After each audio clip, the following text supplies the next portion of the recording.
Assalamualaikum warahmatullahi wabarakatuh. Apa kabarnya teman-teman? Jumpa lagi bersama saya Wahyu di Dua Kehidupan. Salam hangat, salam sejahtera buat kita semua. Terima kasih buat kalian semua yang sudah mampir ke channel ini. Semoga kalian semua dalam keadaan baik-baik saja, dimudahkan segala urusannya dan juga dilancarkan rezekinya. Pada kesempatan kali ini, saya akan menceritakan kisah horor saat pendakian ke Gunung Slamet yang dialami oleh Yuli dan juga teman-temannya. Tapi sebelum masuk ke ceritanya, jangan lupa subscribe dan juga aktifkan loncengnya agar kalian tidak ketinggalan updatean video terbaru dari kami. Dan juga jangan lupa like, komen, dan share ke teman-teman kalian agar teman-teman kalian juga mendengarkan cerita ini. Tanpa basa-basi lagi, kita langsung saja masuk ke ceritanya. Assalamualaikum, perkenalkan namaku Yuli. Aku mau berbagi cerita horor yang aku dan kedua temanku alami. Sore itu, rasanya aku benar-benar jenuh dan pusing karena memang sedang banyak masalah. Lalu aku bergegas mengambil HP-ku dan memanggil salah satu nama di kontakku. Aku berinisiatif untuk mengajak Anissa dan sepupuku Juki untuk ngecamp. Aku yang tadi menelpon Anissa, ternyata Anissa sudah menjawab teleponku. Halo, kenapa Yul? Kamu besok ada acara nggak? Ngecamp yuk. Ngecamp kemana? Lagian kamu kan tahu sendiri, kita nggak bebas kayak orang lain. Mana mungkin kita diizinin? Aku dan Anissa bersahabat mulai sejak memasuki SMP. Saking dekatnya, kita sudah menganggap seperti keluarga sendiri dan menganggap orang tua Anissa seperti orang tua sendiri, begitupun sebaliknya. Akhirnya aku merencanakan sesuatu supaya orang tua kita mengizinkan kita pergi. Aku yang sedang memikirkan sesuatu, tiba-tiba muncul sebuah ide. An, aku punya ide supaya kita bisa pergi, ucapku. Gimana caranya? Jawab Anissa. Aku langsung menceritakan sebuah strategi. Karena keinginan kita berdua begitu kuat, Anissa hanya semangat mengangguk mengiyakan. Akhirnya sore pun tiba. Aku menuju sebuah desa untuk bertemu sepupuku di sana. Waduh, lama banget sih. Kesasar kemana? Cetus Juki. Biasalah, nyusun rencana dulu biar dapat izin, hehehe, jawabku. Aku dan Anissa izin dengan beralasan ada kerjaan di Pemalang dalam waktu 2 hari ini. Singkat cerita, kita menuju Purbalingga dengan sepeda motor. Aku dengan Anissa dan Juki sendirian. Tujuan utama kita adalah Bukit Menjelir. Dan di sini keganjalan mulai terjadi. Ketika Juki yang sudah hafal jalan menuju bukit itu tiba-tiba lupa dan bingung arahnya sampai kita tersasar. Karena waktu itu sudah menjelang maghrib dan hujan mulai deras, kita memutuskan mengubah tujuan yang tadinya ke Bukit Menjelir berubah ke Bukit Candi yang memang dekat dengan tempat di mana kita kesasar. Kita bertiga akhirnya bermalam di Bukit Candi dan alhamdulillah aman tanpa gangguan apapun.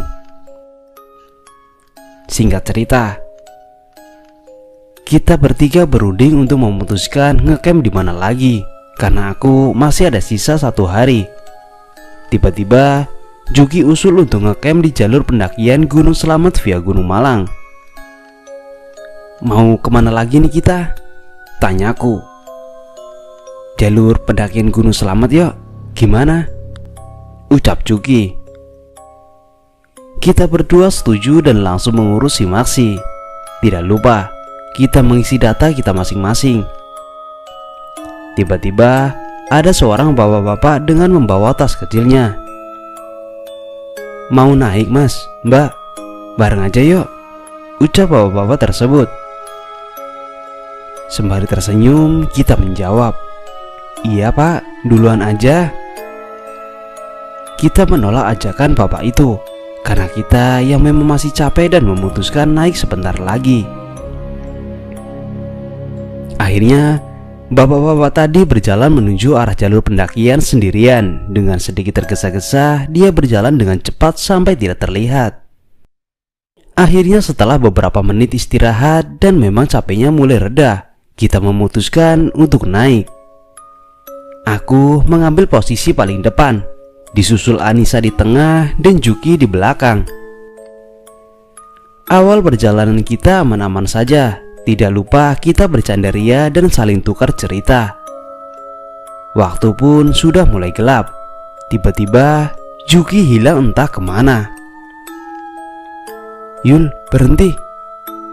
"Juki nggak ada," ucap Anissa. "Nggak usah khawatir, paling juga sembunyi. Dia kan suka iseng," jawabku.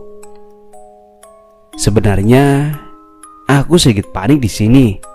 Karena aku tidak mau menambah pikiran Anissa, aku mencoba terlihat tenang. Beberapa menit berlalu, Juki tidak kunjung datang juga. Kepanikan makin terjadi ketika aku dan Anissa berteriak memanggil Juki, tapi tidak ada jawaban sama sekali. 5 menit kemudian, Juki datang dengan wajah yang lumayan aneh menurutku. "Dari mana aja, Juk? Kita khawatir. Kamu dipanggil-panggil gak nyaut-nyaut," ucapku dengan Anissa kepada Juki. Juki pun hanya menjawab dengan senyuman tipis dan berkata, "Enggak, ayo jalan." Aku dan Anissa tidak mau berpikir negatif. Lalu kita melanjutkan perjalanan. Cuaca saat itu mendung disertai kabut. Apalagi waktunya sudah sore, menambah bulu kuduku semakin merinding. Sesudah melewati ilalang, tiba-tiba kita melihat sebuah petilasan. Melihat pelang bertulisan Nyai. Mohon maaf, di sini saya tidak bisa menyebutkan namanya. Tiba-tiba Juki mengagetkan kita berdua. "Jangan dibaca." Kita berdua yang di depan Juki otomatis sudah membaca terlebih dahulu. "Kamu ngomongnya telat sih, kita udah baca," cetusku kepada Juki. Tiba-tiba cuaca makin dingin saat itu. Akhirnya kita sampai di pos 1 Wadas Gantung, tempat dimana kita akan bermalam.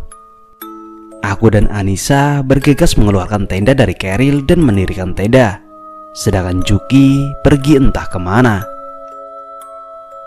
Jam menunjukkan pukul 6 sore. Aku makin merinding merasa banyak ada yang mengawasi di balik semak-semak. Lalu tenda pun jadi. Kita bertiga memasak nasi dan mie instan. Selang beberapa lama kemudian ada pendaki turun. Mereka akhirnya istirahat dan ngobrol-ngobrol dengan Juki.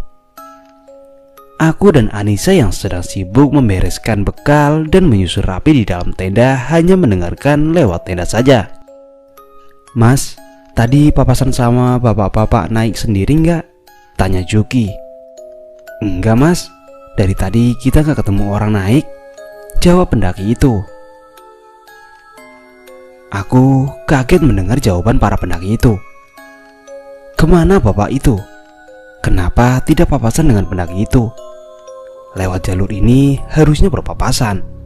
Tapi sudahlah, aku tidak mau memikirkan sesuatu yang negatif. Selang beberapa lama kemudian, kita bertiga memutuskan untuk tidur. Tapi rasanya susah sekali, sama sekali tidak bisa tidur. Di pertengahan malam, aku dikagetkan dengan suara langkah kaki mengelilingi tenda kami. Dan selang beberapa menit terdengar gamelan. Aku saat itu benar-benar takut. Tapi aku berusaha bersikap biasa saja, karena aku tidak mau membuat mereka panik. Rasanya benar-benar sunyi. Dengan cuaca yang sejuk dan agak gelap, aku duduk sendiri dan menikmati suasana di sini. Tiba-tiba, aku dikagetkan dengan sosok perempuan. "Pergi dari sini, atau salah satu di antara kalian tidak akan selamat," ucap wanita tersebut. Spontan, aku pun kaget. Aku hanya bisa melihat postur tubuhnya, tapi tidak bisa melihat wajahnya. Rambut yang panjang terurai ke wajahnya.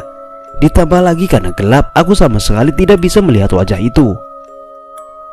Tiba-tiba Anissa dan Juki mengagetkanku. "Bangun, udah siang." Aku pun bangun dari tidurku, dan ternyata itu hanya mimpi.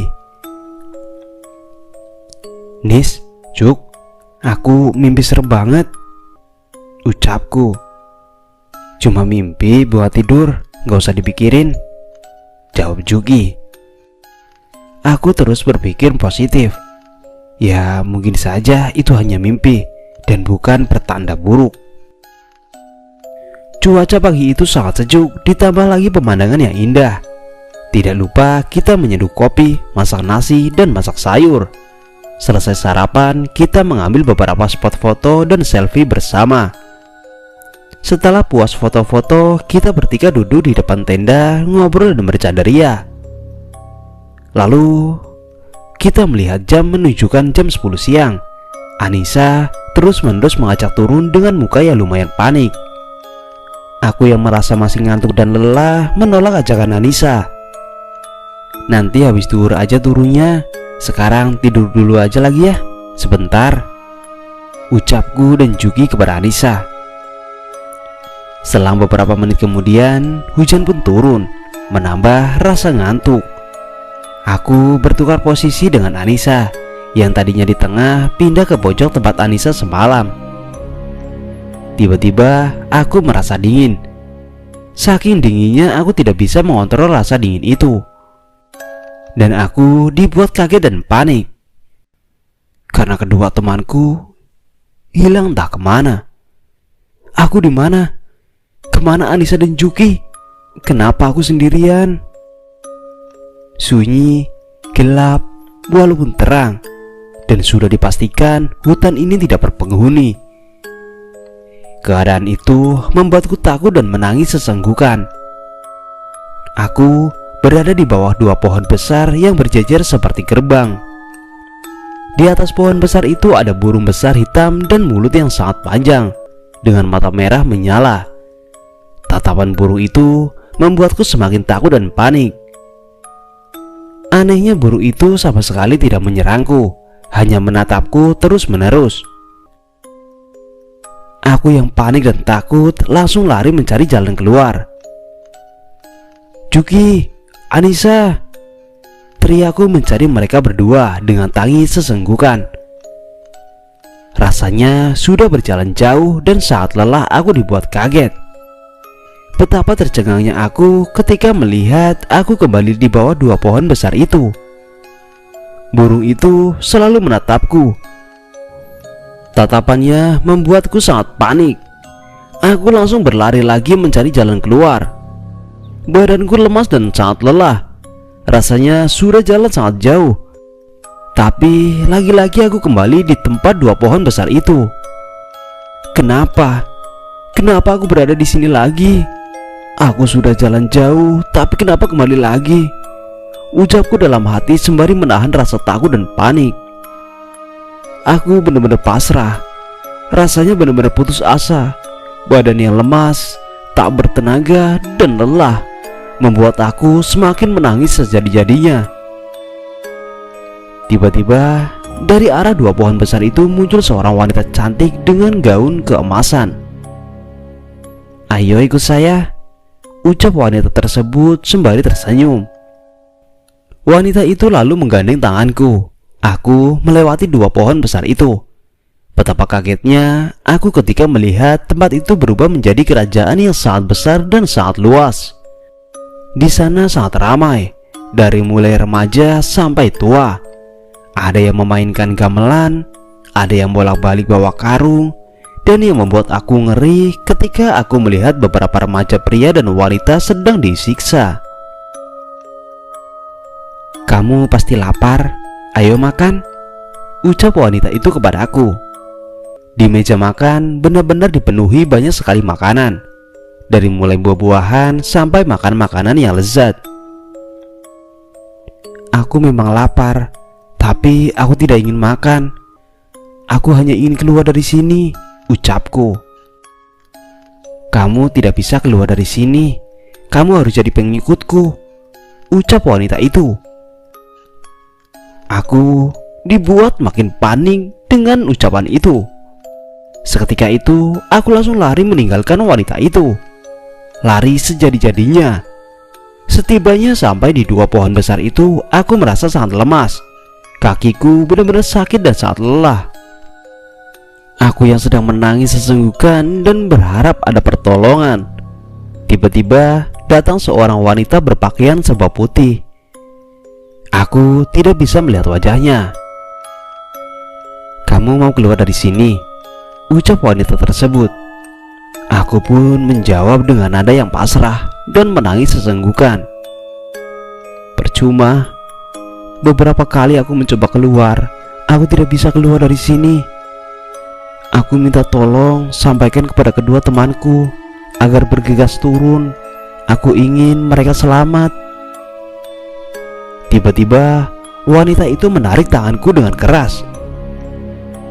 Dan betapa kagetnya saat aku buka mata, aku melihat mereka berdua di sampingku. Anissa yang sedang menangis sesenggukan dan Juki dengan muka yang panik. Aku segera meminta untuk turun, tapi mereka berdua menolak karena melihat keadaanku yang sangat lemas dan memintaku agar istirahat sebentar sembari menunggu masakan matang. Singkat cerita, kita bertiga bergegas turun seusai makan. Aku berada di posisi depan, Anissa di tengah dan Juki di belakang. Sesampainya tiba di petilasan yang bertuliskan Nyai, aku meminta bertukar posisi dengan Anissa. Rasanya benar-benar takut dan panik. Bahkan aku hanya menundukkan kepala tanpa ada nyali untuk melihat pelang itu. Setelah beberapa menit melewati pelang itu, aku kembali meminta posisi di depan karena aku tahu Anissa saat itu takut dan sangat panik. Di tengah perjalanan, aku sangat kaget dan panik. Aku yang berada di depan langsung berhenti tiba-tiba. Di depanku ada sesosok makhluk yang sangat besar dan tinggi berkulit hitam dengan mata yang sangat besar dan melotot. Makhluk itu menatapku. Aku benar-benar ketakutan saat itu. Aku pun minta bertukar posisi dengan Anissa lagi. Anissa yang kebingungan hanya menuruti kemauanku. Setelah kurasa aman, aku kembali berjalan di depan, Anissa di tengah dan Juki masih di posisi semula, yaitu di belakang. Hari pun sudah mulai gelap karena sudah memasuki waktu maghrib. Kita bertiga berjalan dengan tergesa-gesa karena sudah menyadari ada yang tidak beres di perjalanan ini. Sebelum sesampainya di perkebunan warga, aku pun dibuat kaget lagi. Tiba-tiba ada pria berkulit hitam lari di semak-semak dengan cepat seperti kilat. Aku yang tahu dan panik hanya bisa menundukkan kepala tanpa berani melihat keadaan sekitar. Akhirnya setelah cukup lama berjalan, kita sampai di base camp berbarengan dengan azan maghrib. Rasanya sangat lega dan bersyukur. Singkat cerita, kita pun sampai di rumah. Dan setelah beberapa hari ngecamp, kita bertiga jatuh sakit. Dan aku diceritakan kedua temanku bahwa aku di atas itu kesurupan sangat lama, dari siang sampai sore. Dan terakhir sebelum sadar aku bicara, "Pergi kalian dari sini," ucapku kepada teman-teman. Apakah yang bicara itu sosok wanita berpakaian serba putih? Karena aku yang menyuruhnya. Tapi entahlah. Aku hanya bersyukur pulang dengan keadaan selamat tanpa tertinggal di kerjaan itu untuk menjadi pengikutnya. Oke teman-teman, cukup sampai di sini cerita yang dapat saya sampaikan. Terima kasih dan sampai jumpa. Assalamualaikum warahmatullahi wabarakatuh.